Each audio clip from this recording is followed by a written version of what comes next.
So welcome here. We've got an amazing source for this week. If you're new to Turning Towards Life, you might be listening on a podcast, or you might be listening live on Facebook, or you might be catching up on Facebook or watching YouTube. We have a way of seeing and reading the source, both on our Facebook page, but also on turningtowards.life. You can find all the sources and all of the recordings of this as well. If you want to listen back to other episodes, or you want to find the actual poem or the actual piece of writing that Justin and I talk about. So we feel quite sophisticated in all of that, by the way. We don't say that lightly. Justin does an amazing amount of work to get that all live and share it with the world. So this is, I think, week 92, Justin? I think it's more than that, Lizzie. It might even be 94. 94 or something. So it's very miraculous to have got this far.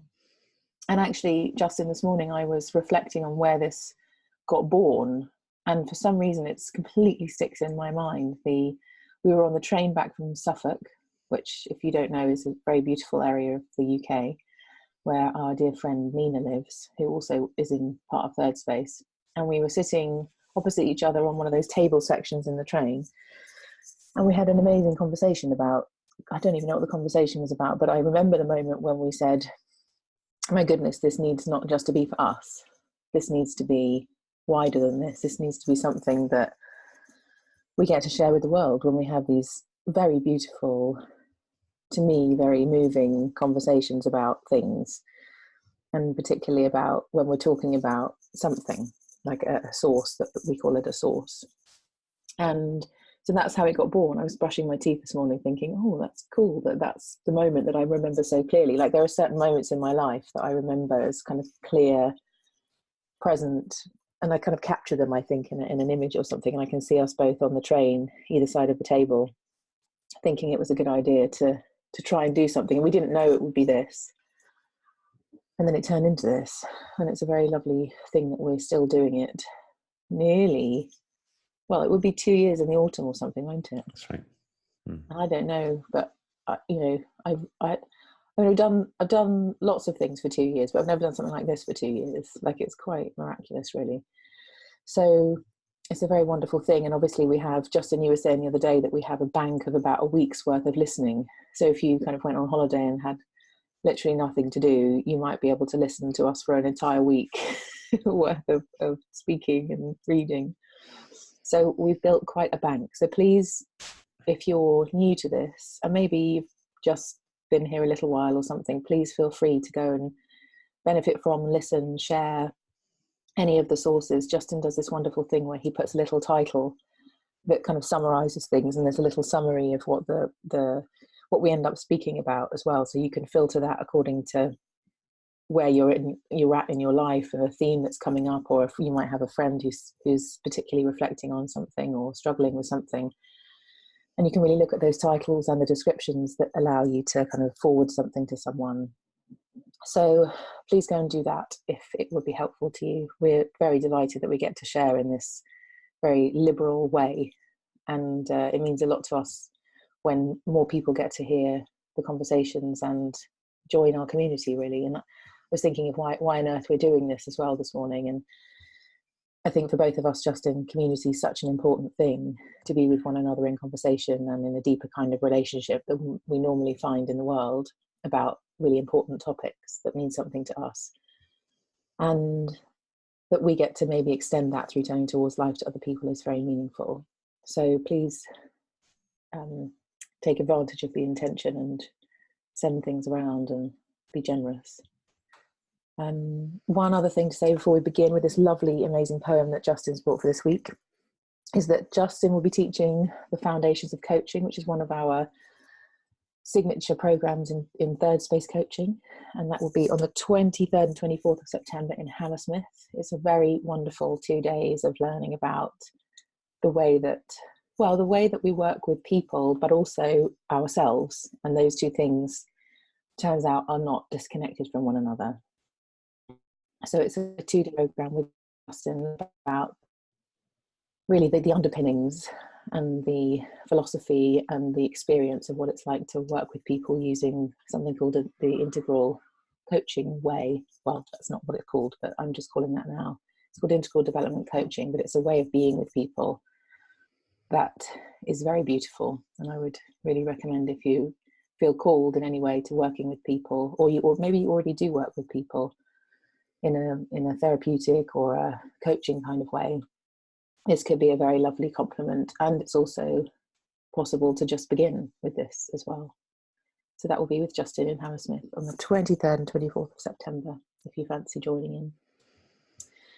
And meanwhile, we're going to begin with this gorgeous, inspiring, life-giving source. Justin, do you want to say a little bit about this before we begin? I'm going to say only one thing. I'm going to make a thanks to Cheryl, who brought this to us. It's always quite fabulous when powerful sources come into our orbit. Actually, I'm going to say two things. So that was the one thing. The second thing was just to reflect on something you just said, Lizzie, about the origins of this project. One of the things that has me feeling very hopeful is that we live in a time where it's possible to reach far out into the world.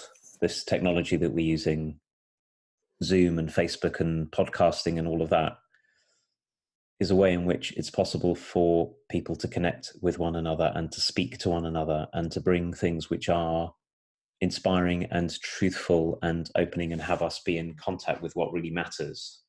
It's also a time where it's possible to spread superficialities, to spread things that are take us away from ourselves or entrench our judgments of ourselves or others or our fear or all those kind of things.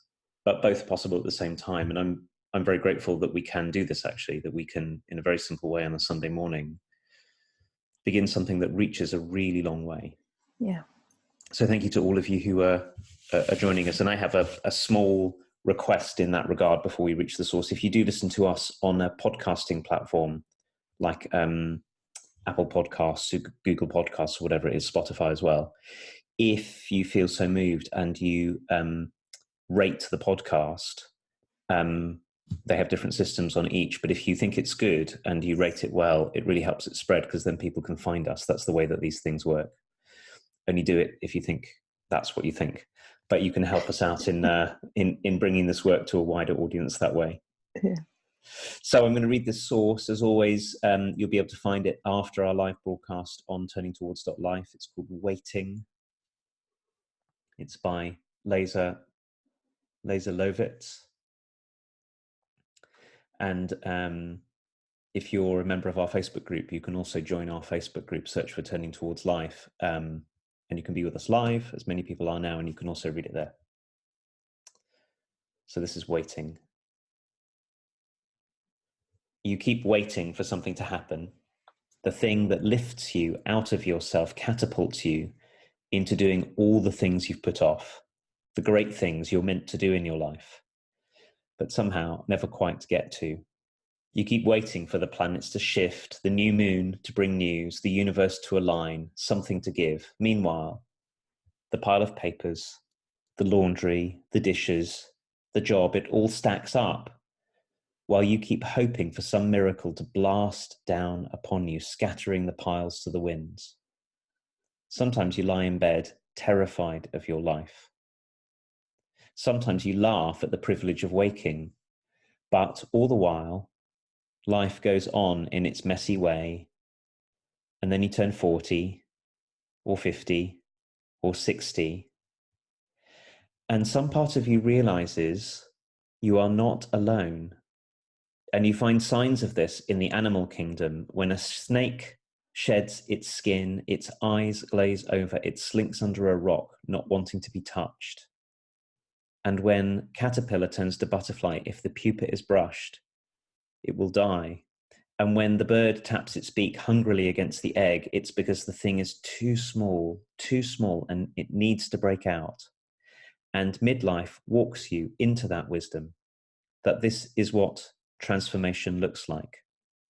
The mess of it, the tapping at the walls of your life, the yearning and writhing and pushing, until one day you emerge from the wreck, embracing both the immense dawn and the dusk of the body, glistening, beautiful, just as you are. Mm. I'm going to read this again. And as you're listening, maybe all of us could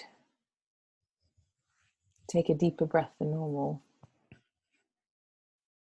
and just see what it is to just let this in a little bit more in the second reading, this beautiful transition that's being spoken of. You keep waiting for something to happen, the thing that lifts you out of yourself, catapults you into doing all the things you've put off, the great things you're meant to do in your life, but somehow never quite get to. You keep waiting for the planets to shift, the new moon to bring news, the universe to align, something to give. Meanwhile, the pile of papers, the laundry, the dishes, the job, it all stacks up while you keep hoping for some miracle to blast down upon you, scattering the piles to the winds. Sometimes you lie in bed terrified of your life. Sometimes you laugh at the privilege of waking, but all the while life goes on in its messy way. And then you turn 40 or 50 or 60, and some part of you realizes you are not alone. And you find signs of this in the animal kingdom. When a snake sheds its skin, its eyes glaze over, it slinks under a rock, not wanting to be touched. And when caterpillar turns to butterfly, if the pupa is brushed, it will die. And when the bird taps its beak hungrily against the egg, it's because the thing is too small, and it needs to break out. And midlife walks you into that wisdom, that this is what transformation looks like. The mess of it, the tapping at the walls of your life, the yearning and writhing and pushing. Until one day you emerge from the wreck, embracing both the immense dawn and the dusk of the body, glistening, beautiful just as you are.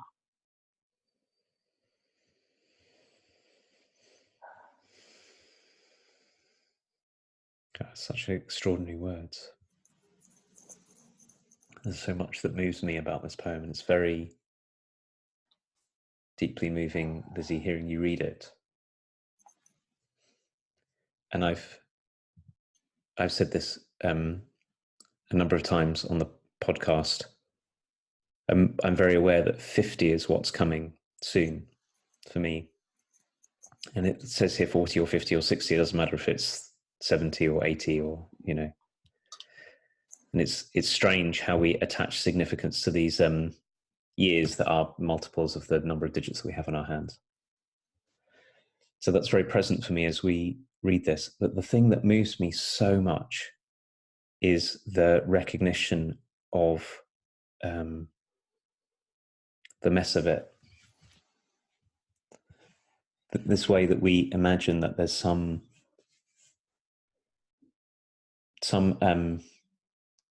we long for so easily some kind of transformation of ourselves that we can imagine that somehow we'll set everything right. You know, then I'll have done everything that I'm meant to do, and now my life will make sense, and somehow this is going to happen, and I'll hold on, and everything is contingent. I've certainly felt like this many times, and for long periods of time. My life is not right.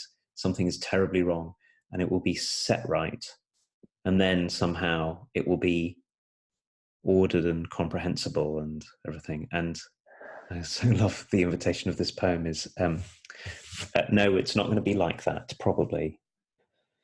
There may well be giant transformations on the way, just like the snake and the butterfly and the egg. But frankly, they'll be messy as hell and involve a great big load of struggle. This line, yearning and writhing and pushing, and what we emerge from is the wreck. But it brings tears to me to read these lines. You emerge from the wreck, embracing both the immense dawn and the dusk of the body, glistening and beautiful just as you are. The possibility that we might know ourselves much more like what we see around ourselves in the natural world than something else, some kind of misunderstanding that we have that we're meant to be, I don't know what, godlike or machine-like, or I don't know what the alternatives are.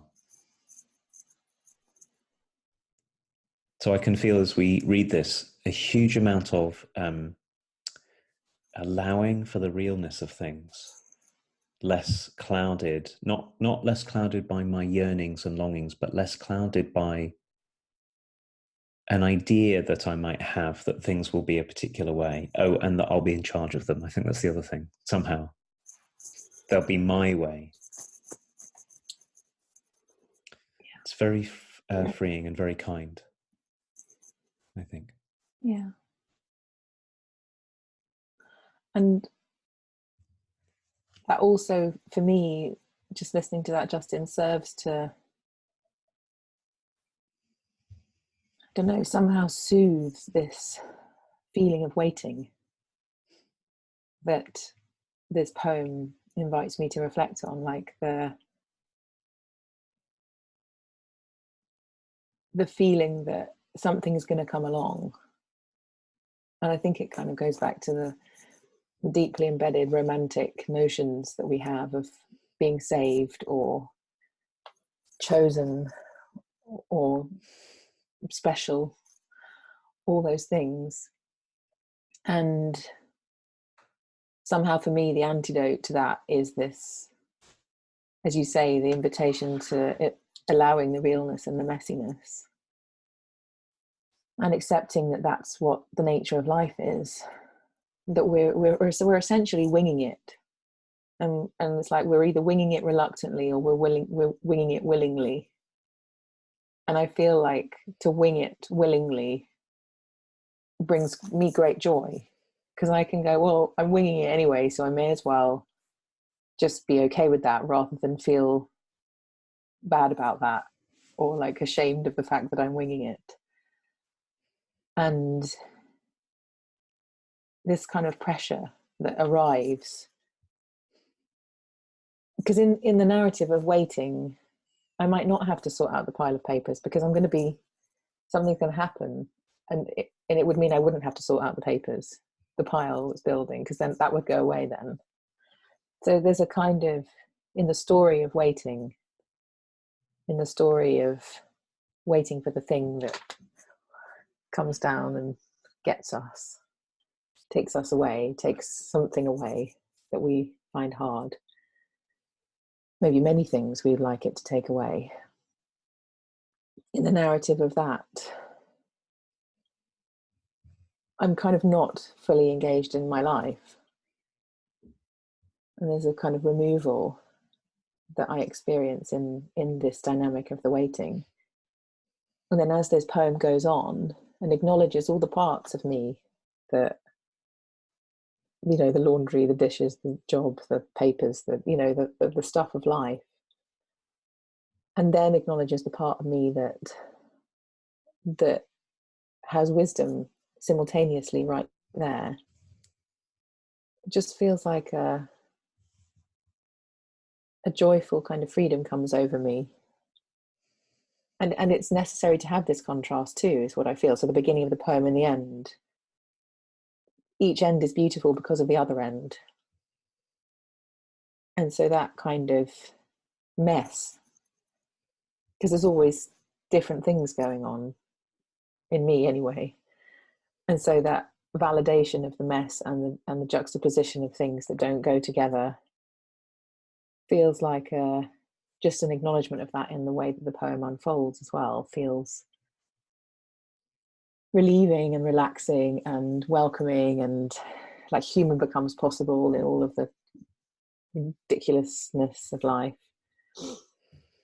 And the pressure feels like it's taken off by this poem. So how Lisa Lovitz did this is just very beautiful to me. I'm so glad for the way that you said this, that we're all winging it, and that we can wing it reluctantly or willingly. And that seems so true. And that the kind of the split that we get into with ourselves in a way starts with our not are not owning up to winging it.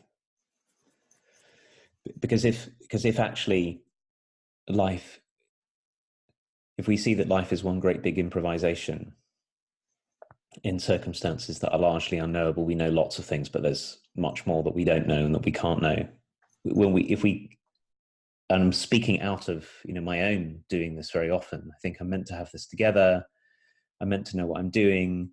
If I don't really know what I'm doing, at least I can look like I know what I'm doing, and then I won't be the only one who doesn't know what I'm doing.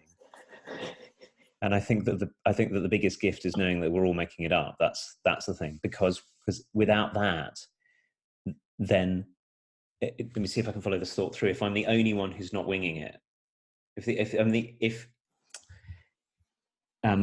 everybody else is not winging it and I'm the only one who's having to wing it, then I better hold on very tight, pretend I'm together, and really, really hope that something rescues me from this disaster that I'm in the middle of.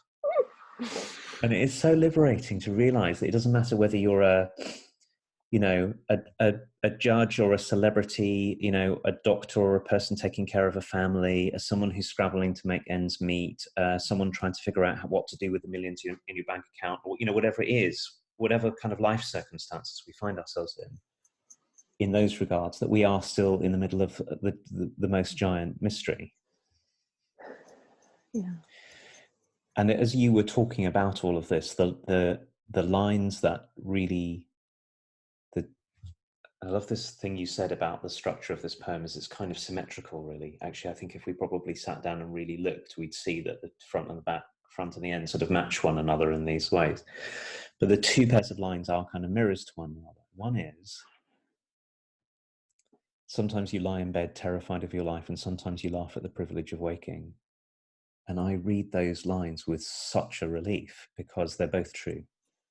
Okay. Absolutely. Sometimes I lie in bed terrified of my life.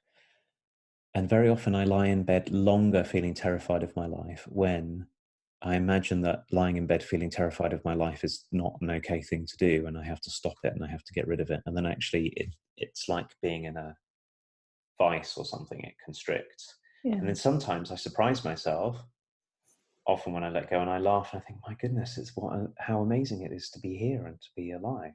Gorgeous thing. So that caught me.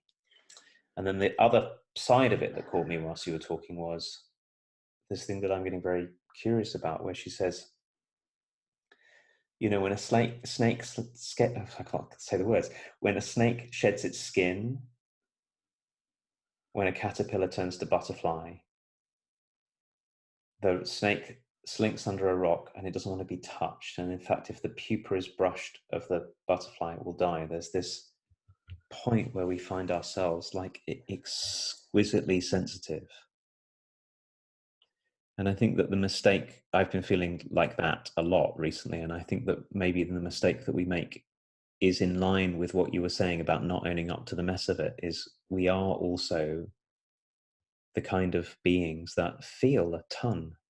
It's what it is to be a human being, and we often pretend that we're not, maybe for the sake of being people who have it all together and who know what we're doing. We pretend that this doesn't hurt, and we pretend that I'm not like super raw.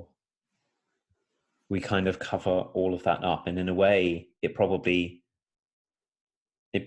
doesn't, it neither accelerates nor stops whatever's coming anyway. But our denial of it, boy, does it make it so much harder to be in our lives than it needs to be. Yeah. And the for me, the theme here with the bit that you're talking about in the animal kingdom is around transition. And this is the bit that I think culturally we really do not know how to be with in our world. So many times when people are in transition of some kind, it triggers all of our panic.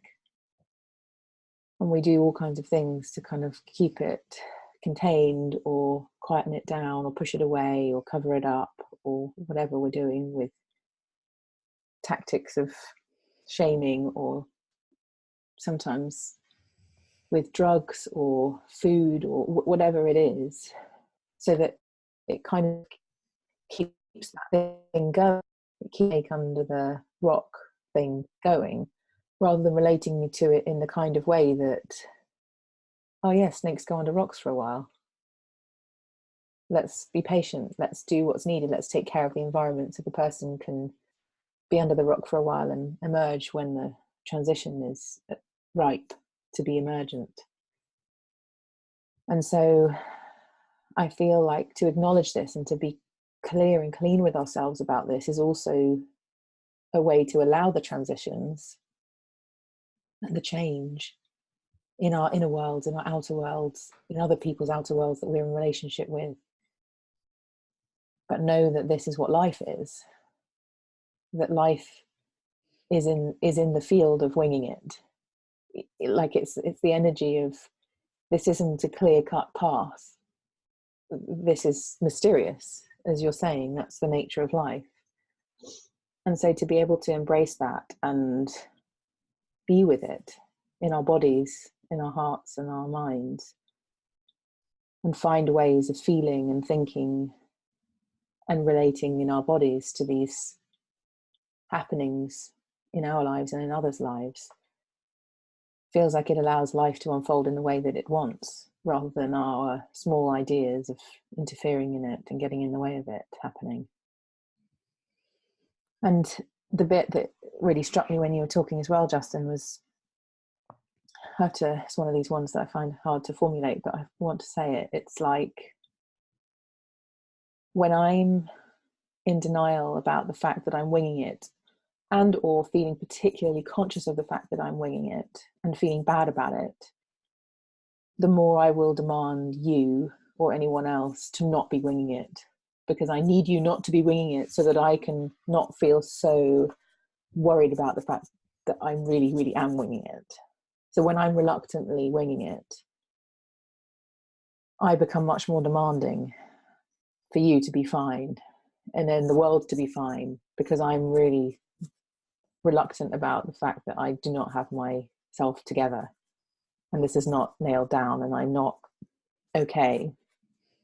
And it just got me really curious as you were speaking as to the demands that we can have on others in our systems that mean we shame them for not being perfect or not being what we need them to be, or we attack them for it. But it's really, in some ways, resolvable by the acceptance that we're all winging it. Like it feels like a gift to myself to know that, but it feels like a gift to the people around me to know and feel that, so that I'm not asking something of them that's not possible because of what the nature of life is.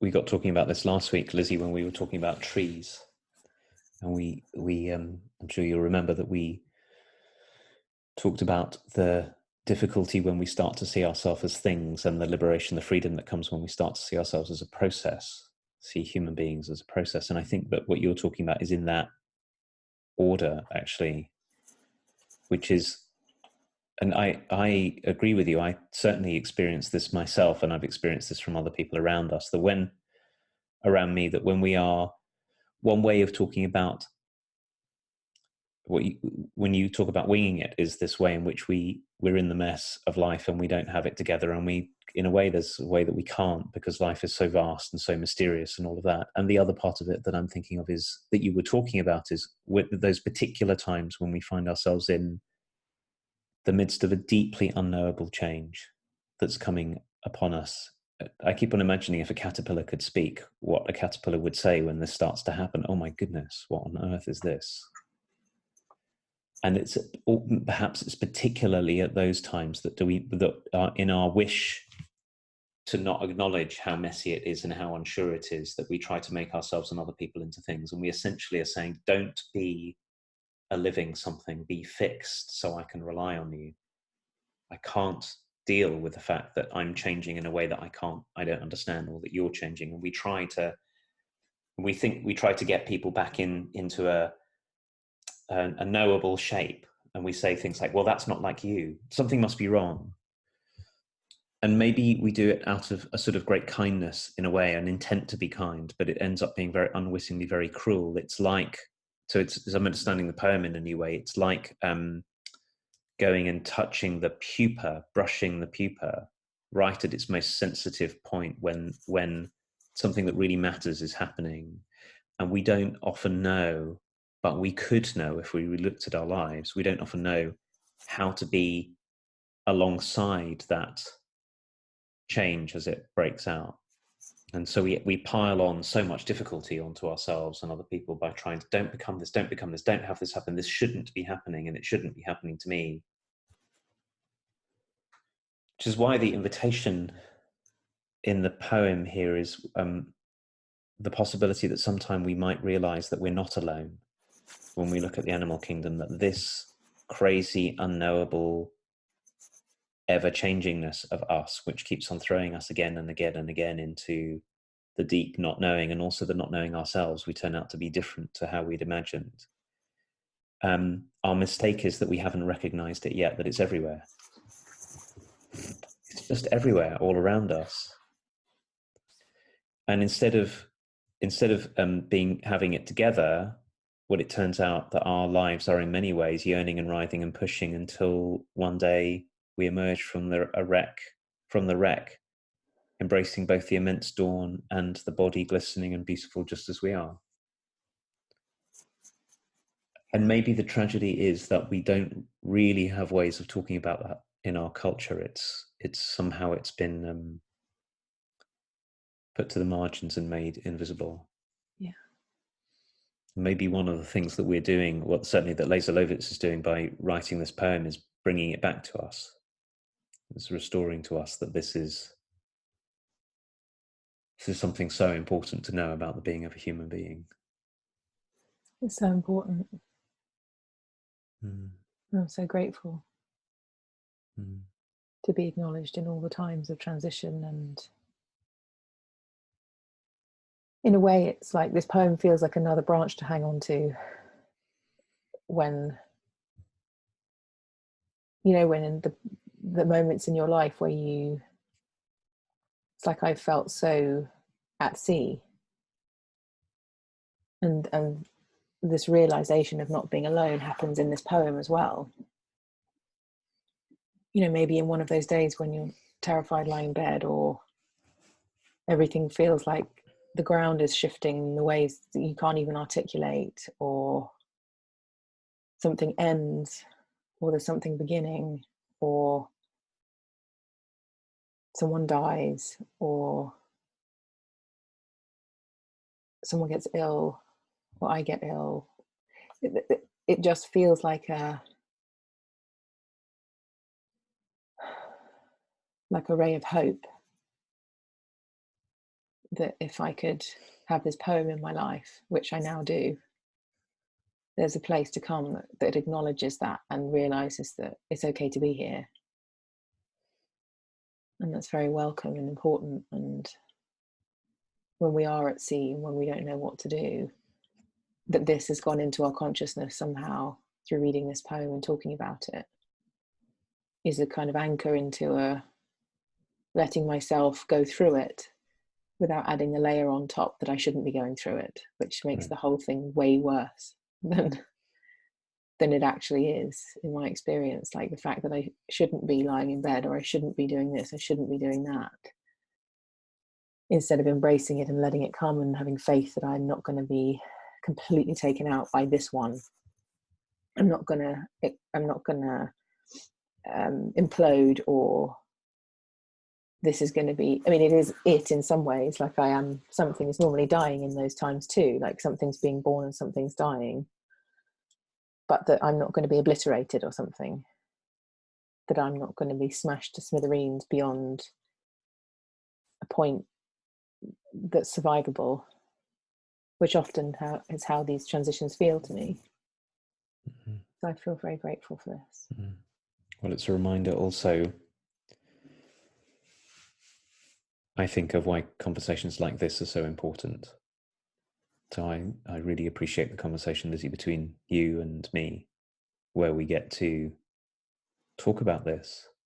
And then I am very glad for those that we have around us who we can talk about this with too, and all of you who are joining us here, listening or watching. I hope that this can be one way in which we can bring into our shared conversations and truthfulness about what it is to be human, so we can stop pretending so much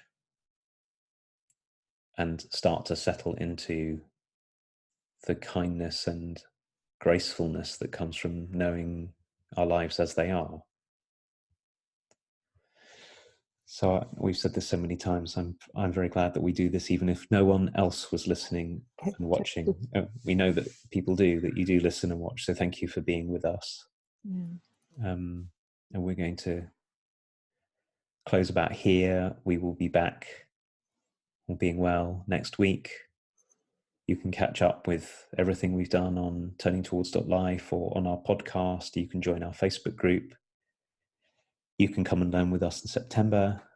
You can check out wearethirdSpace.org, where you can find out about all of that. And we are very glad for all of you who make doing this something more than a Sunday morning chat between the two of us. And we'll see you soon. Bye, everyone. Bye-bye.